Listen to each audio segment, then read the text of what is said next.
Numerous 12. Si Miriam ug si Aaron misulti batok kang Moises tungod sa babae nga taga-Kusi nga iyang gipangasawa. Sila miingon, si Moises ba lamang ang gipakigsultihan sa Ginoo? Dili ba nakigsulti man usab siya kanato? Og nabati kini ni Yahweh. Si Moises maoy labing mapaubsanong tawo dinhi sa kalibutan. Sa kalit lamang ang Ginoo miingon kang Moises, kang Aaron ug kang Miriam. Gawas kamong tulo ngadto sa tolda nga tagbuanan.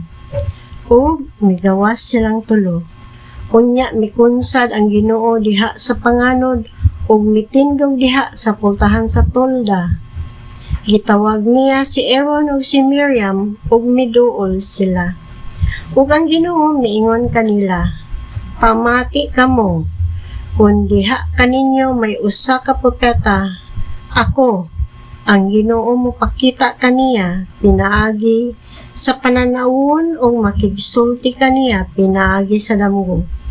Walay lawot niini ang akong alagad nga si Moises. Gitayalan ko siya sa pagbantay sa tibuok kong katawhan. Mag-atubangay kami kung kami magsulti o sa tagayod o dili pinaagi sa mga pulo nga dili masabot o nakakita siya sa akong bayhon. Ngano wala man kamo mahadlok sa pagdaot sa akong alagad nga si Moises? O misilaob ang kasuko sa Ginoo, bato kanila o mibiya siya kanila. Ug sa pagkawala na sa pangarod ibabaw sa tolda, si Miriam gitakbuyan og sanla ug naputi siya daw yelo. Ug sa dihang mitan-aw si Aaron kang Miriam, nakita niya na si Miriam nahimong sanlahon. Ug si Aaron niingon kang Moises, agalon ko. Ayaw intawon kami siluti tungod sa binuang ug sa sala nga among nahimo. Ayaw himua si Miriam nga sama sa usa ka patayng bata kansang lawas hapit nang maut-ut sa paggula niini sa tiyan sa iyang inahan. O si Moises mituaw sa Ginoo.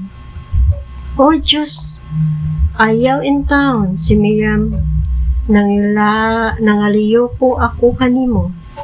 Apan ang Ginoo miingon kang Moises, kunlud-an siya sa iyang amahan diha sa nawong, dili ba siya maulawan sulod sa 7 ka adlaw?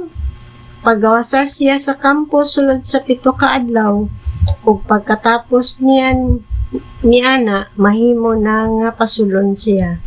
Busa si Miriam gipagawa sa kampo sulod sa 7 ka adlaw, ug wala mang lakaw ang mga tawo hangtod nga si Miriam gipasulod pagbalik sa kampo. Human ini nang lakaw ang mga tawo gikan sa Haserot ug nagkampo sila didto sa kamingawan sa Paran.